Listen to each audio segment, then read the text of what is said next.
दोस्तों नमस्कार। हमारे विशेष कार्यक्रम उठता गुजरात में आपका सबका स्वागत है। मैं हूं मयूर जानी और हम ये एक ऐसे मुद्दे पे बात करने वाले हैं आज जो गुजराती होने के न सिर्फ मैं गुजराती हूं इसलिए पर क्योंकि एक बहुत बड़ा एक ऐसा एक जाल बिछता हुआ दिखाई दे रहा है पिछले 1-1.5 साल में कि अचानक से गुजरात में टन के हिसाब से ड्रग्स बरामद हो रहे हैं और ड्रग्स बरामद ही नहीं हो रहे। अब जो किस्सा हमारे सामने आया वो ये है कि अब हमारे यहाँ ड्रग्स बन भी रहे हैं। गुजरात में ड्रग्स की एक फैक्ट्री जो है वो पकड़ी गई है, ये कल ही की बात है, और वहाँ से 1125 करोड़ रुपए का एमडी नाम का जो ड्रग होता है, जो मादक पदार्थ होता है, उसको पकड़ा गया है। तो ये एक बड़ी चिंताजनक बात है। ये एक जमाना था जब कहा जाता था पंजाब को लेकर के मादक पदार्थ का सेवन, ड्रग्स का सेवन पंजाब की जो युवा पीढ़ी है उसमें उस तरह फैल चुका है कि पंजाब जो है उड़ रहा है, नशे में चूर होकर उड़ रहा है। तो क्या अब ये सवाल हम उठा सकते हैं या उठाने की हमको जरूरत पड़ रही है कि क्या गुजरात भी उड़ रहा है, क्या ये उड़ता गुजरात है? क्योंकि मैं आपको बताऊं कि देखिए 1 साल पहले मुंद्रा बंदरगाह जो कि अदानी जो एंटरप्राइज है, अदानी पोर्ट जिसको कहते हैं मुंद्रा में, तो वहां से 21,000 करोड़ रुपए के मूल्य का मैं आपको बताऊं कि मादक पदार्थ जो है वो जब्त कर दिया गया था। ये तकरीबन 1 साल पहले की बात है। गुजरात की तट रेखा वैश्विक स्तर पर मादक पदार्थों की तस्करी के लिए अब ऐसा लग रहा है कि एक सिल्क रूट जिसे कहते हैं हम लोग, रेशम का मार्ग, वो बन गई। एक ही साल में आप समझिए कि 25 से 30 हजार करोड़ रुपए से भी अधिक के मूल्य का ड्रग्स जो है वो जो नारकोटिक्स ब्यूरो और जो दूसरी एजेंसीज हैं उन्होंने जब्त किया है। अब कल की अगर बात कहें तो 16 अगस्त को बड़ौदा के सावली का एक जो तहसील है उसका एक गांव है मोक्सी। तो मोक्सी नाम के गांव में नेक्टर केम कंपनी नाम की एक कंपनी है, उस कंपनी में छापेमारी की गई। तो उसमें छापेमारी के बाद जो मिला वो 200 किलो एमडी ड्रग्स था जिसको जब्त किया गया। अब ये पकड़ा गया है, मतलब कि ये कब से चल रहा था, कितना बेच दिया गया, कितना कंज्यूम किया गया, इसका हमें कोई अंदाजा ना हमको है ना अभी कोई जांच एजेंसियों को है। अब इससे पहले भी प्रदेश में कई बार दवाओं की जो फैक्ट्री है वो इस तरह की गतिविधि और प्रवृत्ति करते हुए पकड़ी जा चुकी है। हालांकि गुजरात अब न केवल दवाओं का, मतलब कि ड्रग्स एक, अब हम जानते हैं ना कि जो केमिस्ट एंड ड्रगिस्ट करके एक बोर्ड लिखा होता है, पर वहाँ स्वास्थ्य को सेवा देने वाली, स्वास्थ्य को अच्छा करने वाली दवाएं मिलती है। ये जो दवा की, ये जो ड्रग्स की बात कर रहे हैं वो नशे में चूर करने वाली और पीढ़ियों को खत्म करने वाली ड्रग्स है। तो लगता है कि उसका गुजरात जो है एक सिल्क रूट बन गया है, बल्कि साथ साथ अब वहाँ ड्रग्स निर्माण भी हो रहा है, ये भी हमारी जानकारी में अब सामने आ रहा है। आप देखिए महज 3 दिन में प्रदेश में 803 किलो एमडी ड्रग्स बरामद की गई, जब्त की गई है। आधा टन ड्रग्स को मुंबई के एंटी नारकोटिक्स सेल ने जब्त किया। दूसरे राज्यों की एजेंसियां आकर ड्रग्स पकड़ती है, लेकिन गुजरात की जो ये कह सकते हैं कि सोती हुई पुलिस, वहां एक डिपार्टमेंट भी अब तक काम कर रहा था जो नशाबंदी का डिपार्टमेंट था, जिस ये सब जो है उसी के तहत आता है। तो वो जो पुलिस है वो लगता है कि शायद सो रही है, और ये सिलसिला पिछले 1-1.5 साल से लगातार हमारे बिल्कुल सामने आ रहा है, जिसको हम देख रहे हैं। सवाल बहुत सारे यहाँ पे उठेंगे कि जो पकड़ा जा रहा है तो वो ड्रग तो है ही है, लेकिन जो नहीं पकड़ा जा रहा है वो ड्रग का हिसाब किताब क्या होगा? क्योंकि गुजरात पुलिस की नाक के नीचे गुजरात में नशे का ये गृह उद्योग फल फूल रहा है। एक तरह से, जैसे पहले भी मैं कह चुका हूँ कि एक सिल्क रूट भी हो, जो अफगानिस्तान से ड्रग्स जो आ रही है वो गुजरात के ये जो 1600 किलोमीटर का जो इतना बड़ा एक समंदर की सीमा है जिसको कहते हैं कि दरिया किनारा है, तो वो बहुत अनप्रोटेक्टेड भी है, तो वो एक सिल्क रूट सा भी काम कर रहा है। तो ऐसे समय में हम कुछ इस बहुत सारे मुद्दे जो हमारे सामने उपस्थित हुए उनको हम एड्रेस करना चाहते हैं, और इसीलिए हमने आमंत्रित किया है देश के बहुत जाने माने पत्रकार, वरिष्ठ पत्रकार और राजनीतिक विशेषज्ञ जो है, विश्लेषक भी हैं, अशोक वानखेड़े जी को। तो मैं उनका स्वागत करूंगा। अशोक जी, आपका बहुत बहुत स्वागत है। अब सर हम एक बार इस मुद्दे पे बात कर चुके हैं पहले। अब ये हो गया कि गुजरात में सिल्क रूट की तो बात थी, पर अब तो हम बना भी रहे हैं, ये भी साबित हो गया है। गुजरात में 1125 करोड़ रुपए का एमडी ड्रग्स जो है कल पकड़ा गया। तो मतलब कि ये गृह उद्योग साहब हो गया वहां पे। देखिए मयूर जी, आपने में कहा कि गुजरात की सोती हुई पुलिस, ये सोती हुई पुलिस नहीं है मयूर जी, मुझे माफ कीजिएगा जी, ये खाती हुई पुलिस है, ये रिश्वत खाने वाली पुलिस है। क्योंकि कोई भी नंबर 2 का काम बगैर पुलिस को कॉन्फिडेंस में लिए और राजनीतिक नेताओं का वरदहस्त हुए कोई इतने बड़े काम हो नहीं सकते। यदि हम पहले ड्रग का ट्रैफिकिंग का रूट देखें तो ये रूट रेगुलर जो था अफगान था, अफगानिस्तान से पाकिस्तान बॉर्डर आता था और पाकिस्तान बॉर्डर पे जितने भी पाकिस्तान के बड़े नेता की रिफाइनरीज होती थी, इलीगल रिफाइनरी, वो नेता वो जैसे प्रधानमंत्री बनता है वो इलीगल रिफाइनरी शुरू कर देता है वहां। तो उससे रिफाइंड होके वो ड्रग या मैन्युफैक्चर होके वो ड्रग फिर पाकिस्तान से पंजाब होते हुए दिल्ली, मध्य प्रदेश, मंदसौर के रूट से और फिर महाराष्ट्र, मुंबई और गोवा, ये उसका एक रूट था। दूसरा रूट एक था जो राजस्थान का बॉर्डर था, राजस्थान से आता था सीधा, फिर राजस्थान से मंदसौर जाता था, दिल्ली नहीं पड़ता उनको, राजस्थान से मंदसौर मध्य प्रदेश और मंदसौर से रतलाम होते हुए फिर वो सीधा मुंबई और गोवा, ये रूट थे, ये 2 रूट थे जो लगातार चलते रहे। अफगानिस्तान में तालिबान आने की वजह से पाकिस्तान ने अपनी बॉर्डर सील कर दी, इस वजह से रॉ मटेरियल वहां आना बंद हो गया। तो पाकिस्तान का जो रिफाइनिंग यूनिट है वो सब बंद हो गए। अब वो डायरेक्ट रिफाइनिंग के लिए गुजरात आने लगे, क्योंकि आपको डायरेक्ट माल यदि पाकिस्तान नहीं भेज सकते तो आपको एक सी रूट से आप गुजरात भेजते हो। सी रूट पे दुर्भाग्यवश मैं ये आरोप नहीं लगाना चाहता, लेकिन फिर इस पे सरकार को जवाब देना है। जो प्राइवेटाइज्ड पोर्ट है आपका, मेरी जब ये 3000 किलो का 1 साल पहले जब एक कंसाइनमेंट पकड़ा था, ये कंसाइनमेंट भी तब पकड़ा था जब एक वरिष्ठ जांच एजेंसी का मुखिया जी, एक ऐसे प्रामाणिक आदमी को लगाया गया था डीआरआई का, और जिस दिन उन्होंने ज्वाइन किया तीसरे दिन ये रेड हुई और ये बिल्कुल ऐसा जाके कंटेनर पकड़ा, उन्होंने ऐसा कंटेनर चेक नहीं किए, सीधा जाके कंटेनर पे हाथ रखा और ये कंटेनर है, इसको खोलो, इसमें ड्रग मिलेगी। मेरी जो सोर्सेस है जो इंटरनेशनल लेवल पे, क्योंकि जब हम रिपोर्टिंग करते हैं तो कई जगह आपके सोर्सेज डेवलप हो जाते हैं, बिल्कुल बिल्कुल। तो एक अपने ही देश की एजेंसीज में जो मेरे सोर्सेस है उन्होंने बताया था कि ये जो पकड़ा गया ये तीसरा कंटेनर था, इसके पहले 2 कंटेनर लग के निकल चुके थे। लेकिन मतलब उसके बाद क्या हुआ? आप ये कह रहे हैं कि आपके जो 3000 किलो का जो कंटेनर पकड़ा गया उसके पहले 6000 किलो का रॉ मटेरियल देश में आ चुका था और वो रिफाइनिंग के लिए चला गया था। ये मैं दावे के साथ कह सकता हूं। मैं पूरी बात सुनना चाहता हूं, दर्शक भी सुनना चाहेंगे। मैं बस बीच में इसलिए थोड़ा मुझे एक क्यूरियोसिटी हुई, रिफाइनमेंट के लिए कहां जाएंगे, कहां रिफाइन करवाएंगे? अभी क्या होता मैं वही बता रहा हूं आपको। जैसा आपके गुजरात में अभी एक फैक्ट्री पकड़ी गई जी, वो फिनिश प्रोडक्ट बेचती थी, बनाती थी, जो आपने मैन्युफैक्चरिंग ऑफ ड्रग बोला, ये मैन्युफैक्चरिंग नहीं है, रिफाइनिंग ऑफ ड्रग होता है। एक बहुत ही रॉ इसमें आता है, फिर वो उसका हीरोइन और उसका एलएसडी और जो अलग अलग प्रकार के जो नाम से जाने जाते हैं वो बन के फिर आता है। तो वो अभी महाराष्ट्र के मुंबई में भी बहुत कुटीर उद्योग है ये, छोटे छोटे जगह, क्योंकि जो बल्क में होता था पहले रिफाइनिंग, अब वो छोटे छोटे लेवल पे होने लगा है, क्योंकि पाकिस्तान में जो बल्क में होता था वो बंद हो गया, क्योंकि वहां बॉर्डर सील हो गई तालिबान ने अफगानिस्तान लेने के बाद। तो हमारी रॉ भी बहुत एक्टिव हो गई, वो भी लगातार इंफॉर्मेशन दे रही है। ये जो 3000 किलो पकड़ा गया था वो भी रॉ के टिप ऑफ पे था, लेकिन इसके पहले 2 कंटेनर का टिप ऑफ हुआ था, लेकिन वो क्यों नहीं पकड़ा गया ये भगवान जाने।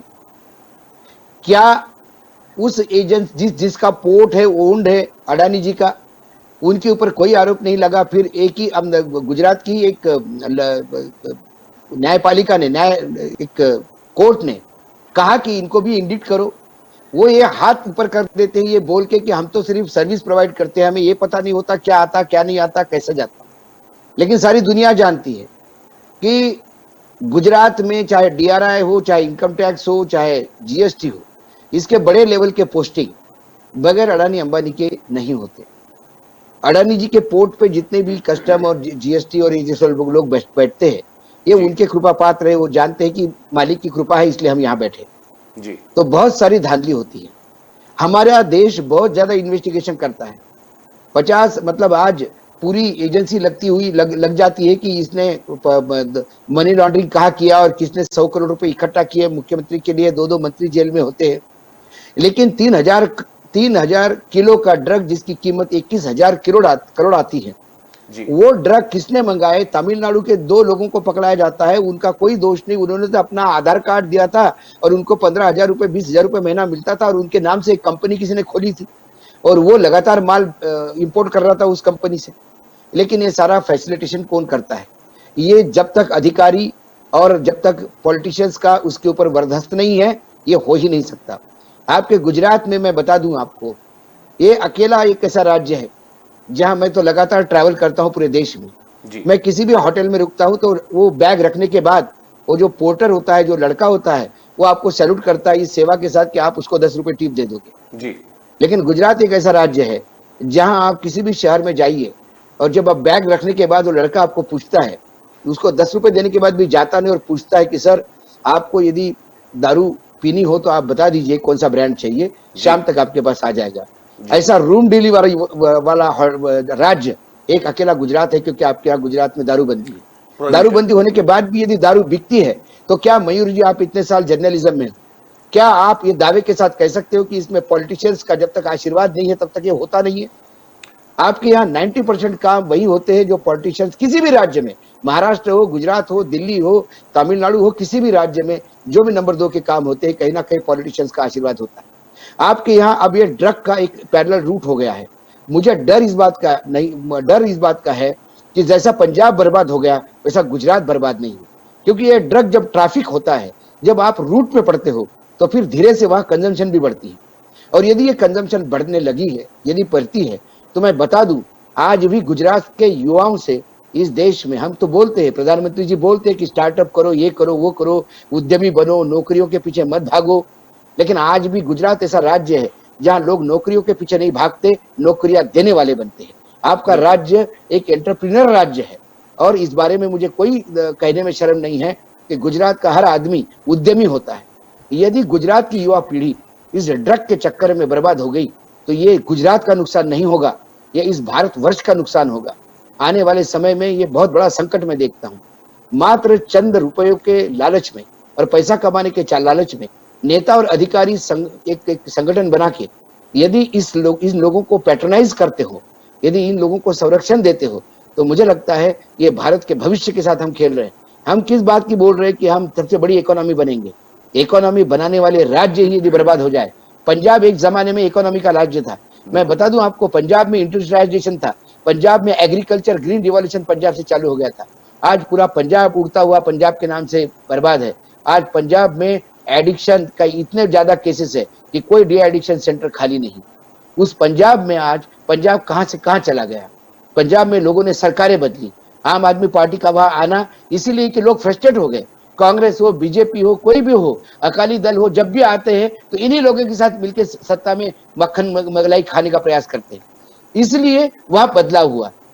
क्या गुजरात में भी ये होने जा रहा है? मैं बदलाव की बात नहीं करता, लेकिन गुजरात के पॉलिटिशियंस और ब्यूरोक्रेट्स को अब ये ध्यान देखना होगा, खासकर पुलिस को, कि आप जो खेल रहे हो आग के साथ खेल रहे हो।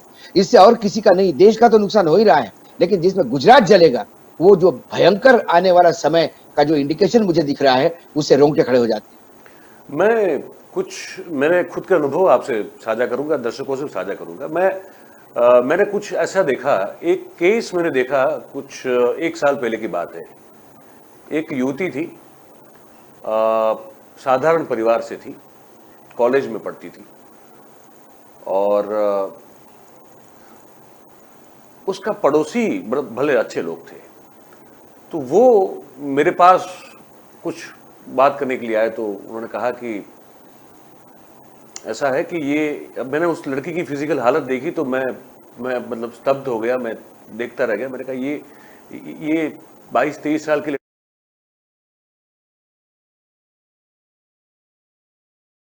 ये हालत कैसे हो सकती है?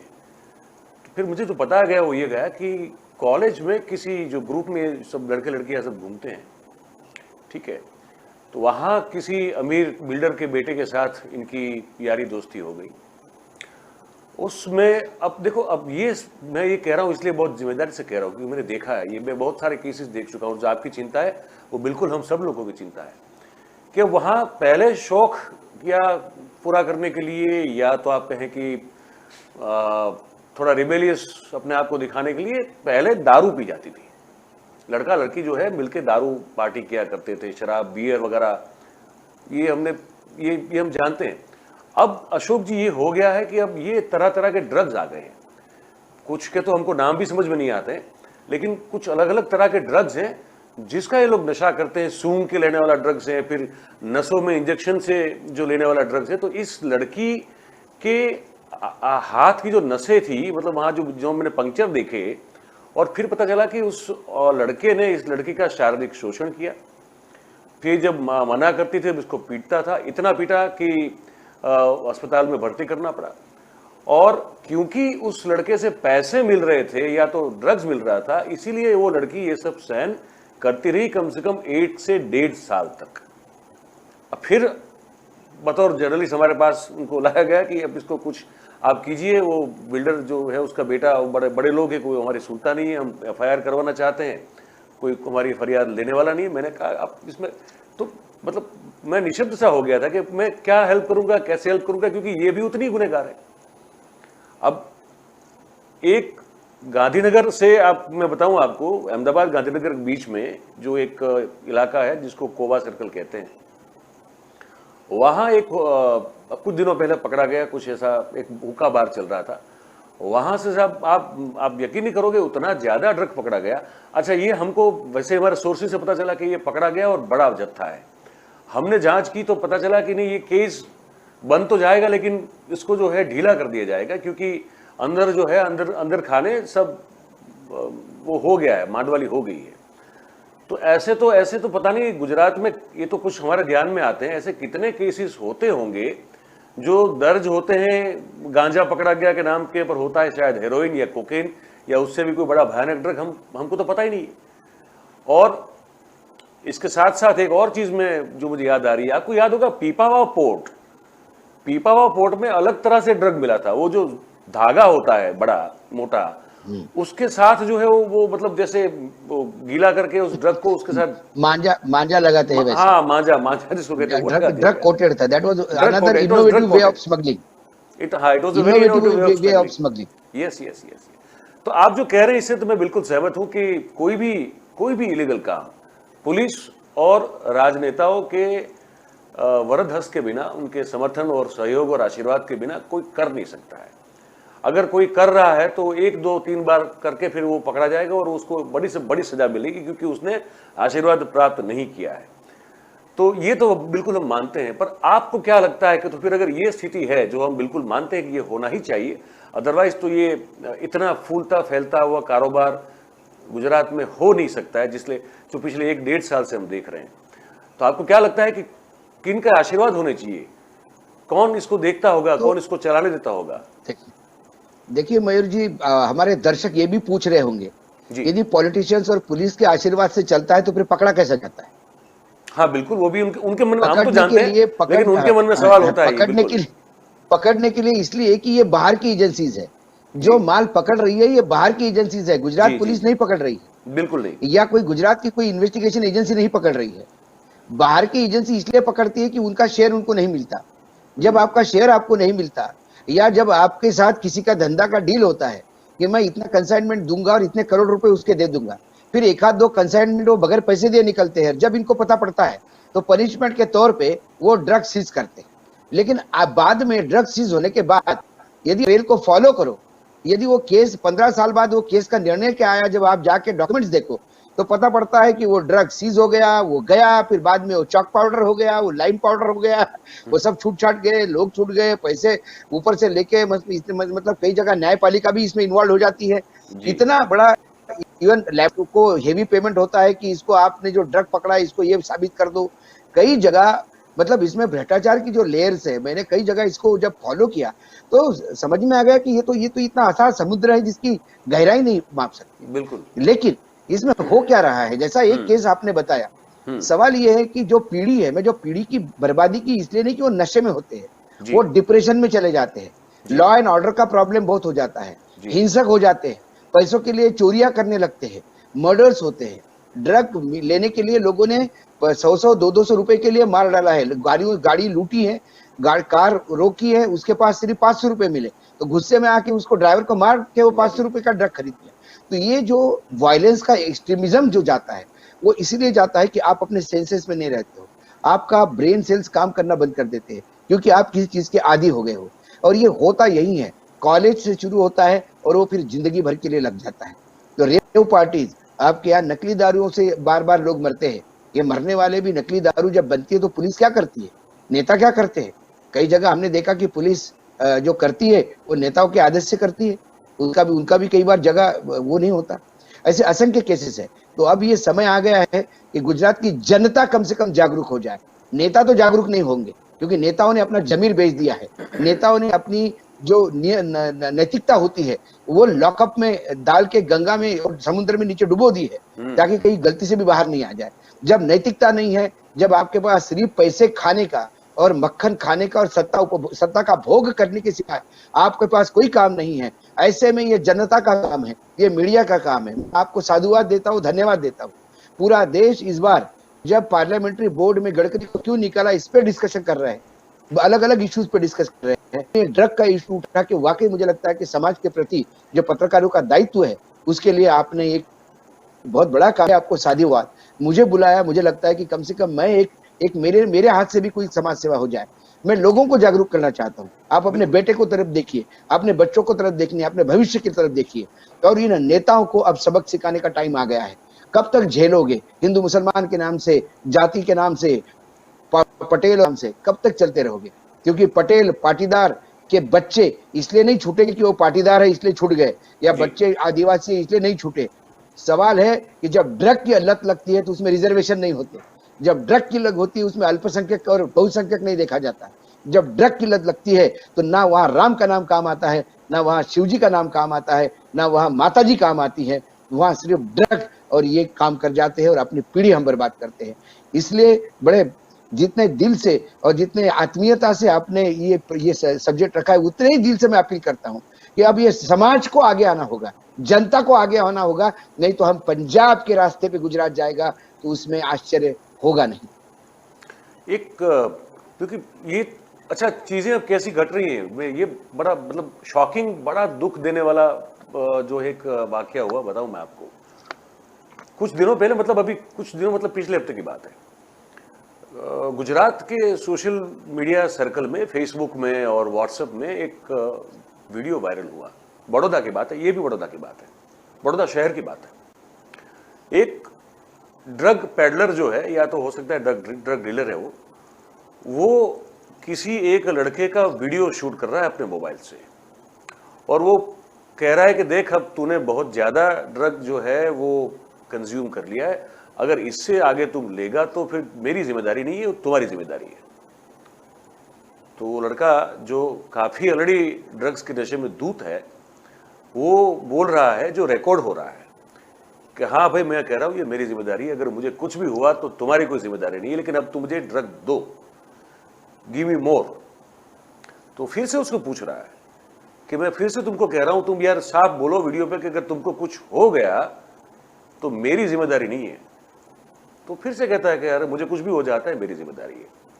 उसके बाद वो लड़के को ड्रग जो मांग रहा था वो दी जाती है, वो उसको कंज्यूम करता है, और उसकी वहीं जहां वो बैठ के, उस पेडलर के वहां, डीलर के वहां जो बैठ के वो उसने ड्रग कंज्यूम किया, वहीं उसकी डेथ हो जाती है। 24-25 साल का लड़का। ये वीडियो वायरल होता है क्योंकि वो जो बेच रहा था वो अपने आप को जैसे सेफ, कि मैं गंदा धंधा करता हूं लेकिन इसमें मेरा हाथ नहीं है, मैं बेच रहा हूं, लेकिन मैंने तो इसको रोका था कि तुम ज्यादा ले रहे हो, तुम मर जाओगे। अब उसने खुद अपनी जिम्मेदारी पे लिया। अब ये देखने को मिल रहा है, मैं इससे बड़ा मतलब चकित भी हूं, और मैं मतलब शब्द ही है कि क्या कहें इसको। हमारे यहाँ नार्कोटिक ब्यूरो है, जी एनबीसी, जी तो ये सबसे बड़ा भ्रष्टाचार का अड्डा है। जी यदि इनके अधिकारियों को, सारे टॉप मोस्ट अधिकारियों को कमरे में बंद करके डंडों से पीटा जाए तो इस देश का सारा ड्रग एक झटके में जब्त हो सकता है। सुशांत सिंह राजपूत का केस इतना बड़ा हो गया जी और बड़े बड़े लोग, आप ही के आईपीएस ऑफिसर, आप ही के कैडर के थे, अस्थाना साहब, जो बाद में दिल्ली पुलिस कमिश्नर रिटायर्ड हो गए, जी ये बैठे हुए थे मुंबई। पूरा करने के बाद क्या मिला इनको?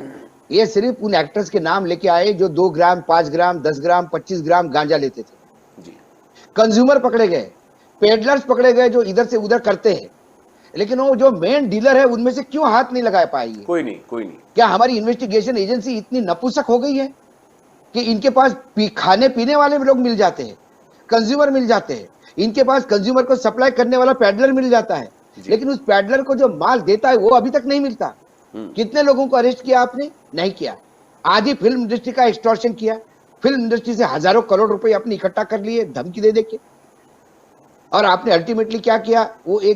वो सुशांत सिंह राजपूत की प्रेमिका के खिलाफ एक केस दर्ज कर दिया, उसको एफआईआर, उसका चार्जशीट कर दिया कि साहब ये कंज्यूमर करती थी और ये पैडलर से खरीदती थी।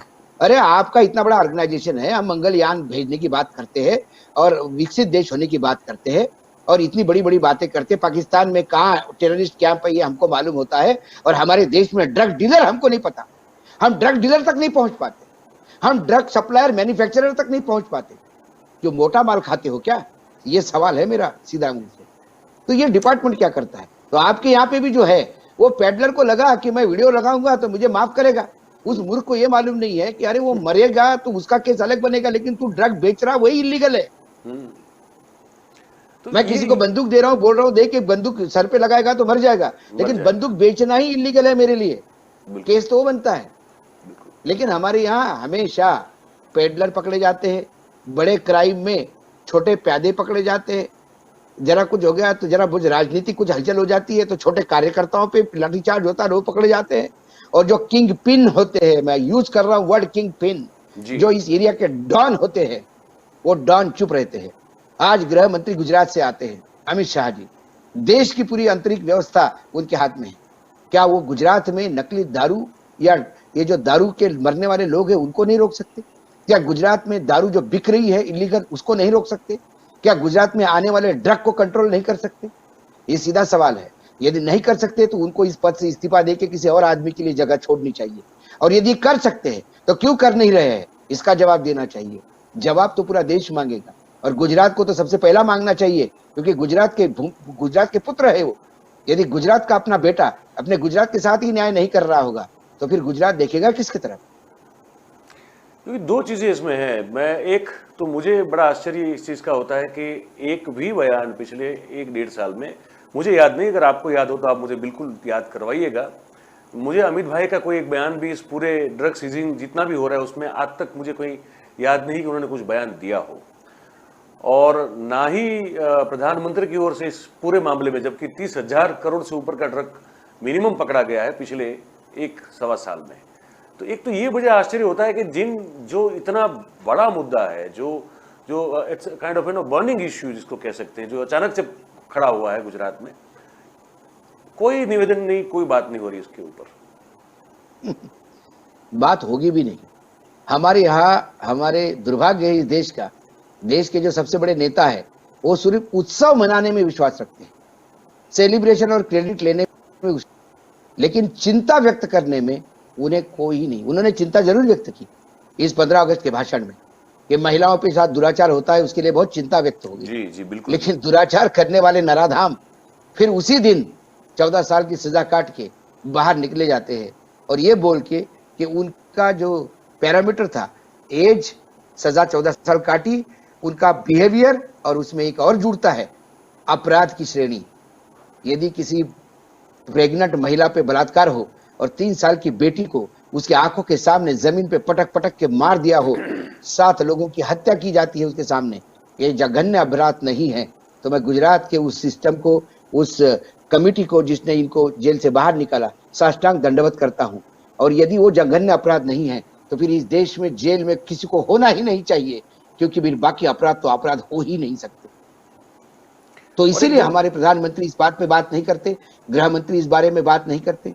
इतने लोग मर जाते हैं, बिहार में इतने लोग दारू पी के नकली दारू से मर गए, और इसके ऐसे जहरीले दारू से गुजरात में लोग मर गए। दोनों जगह दारूबंदी है, लेकिन ये दोनों नेता उस पर बात करने को तैयार नहीं। हाँ, अब बिहार पे बोलना शुरू कर देंगे, क्योंकि अब बिहार बीजेपी सत्ता से बाहर है।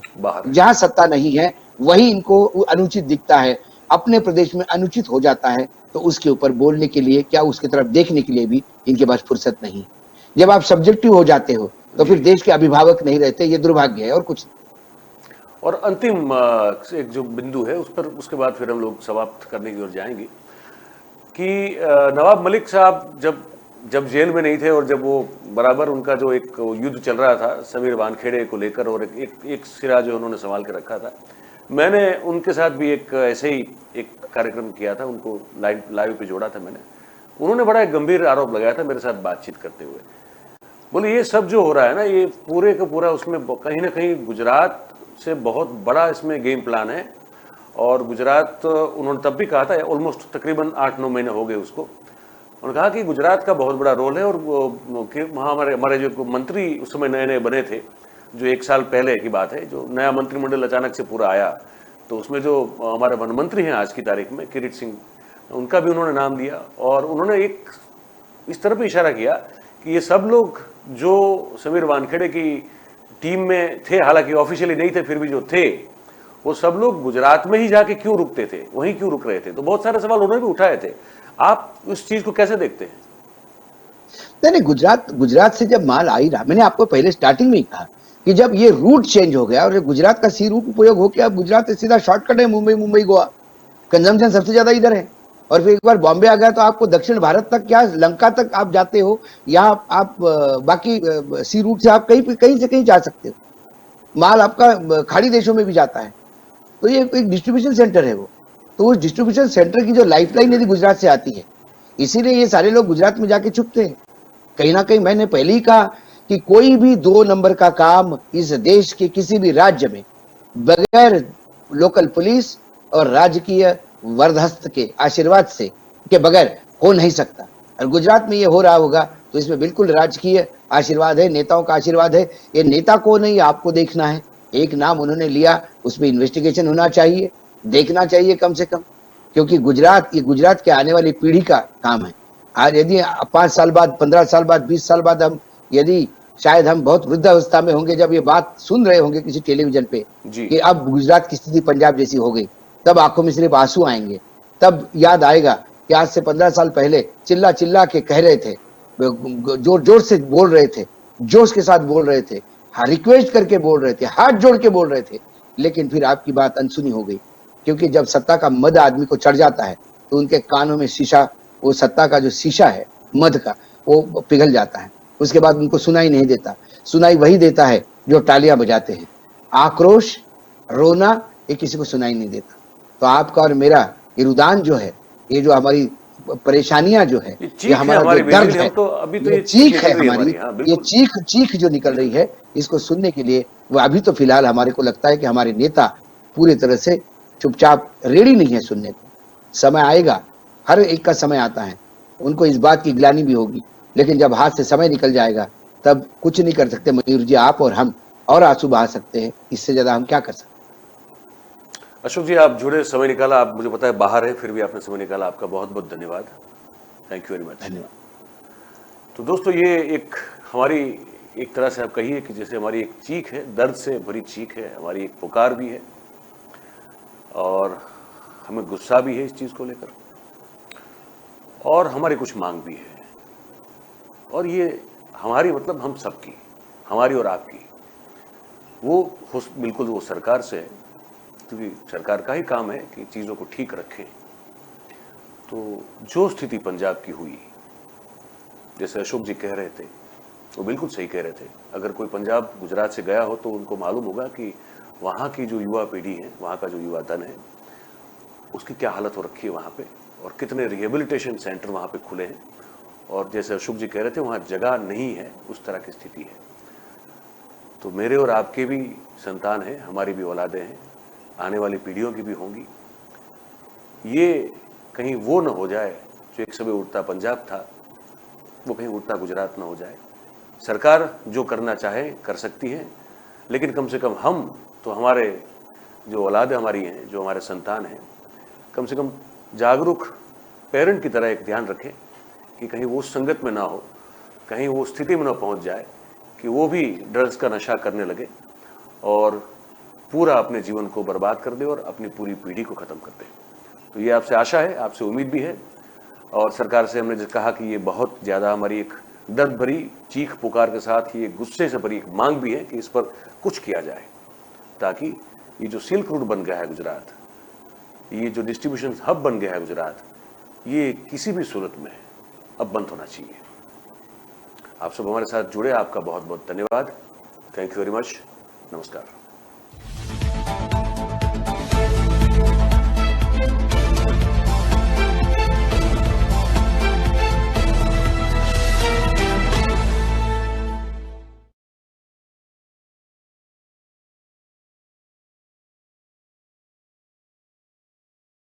करे दुविधा RTOની ફેસલેસ સુવિધા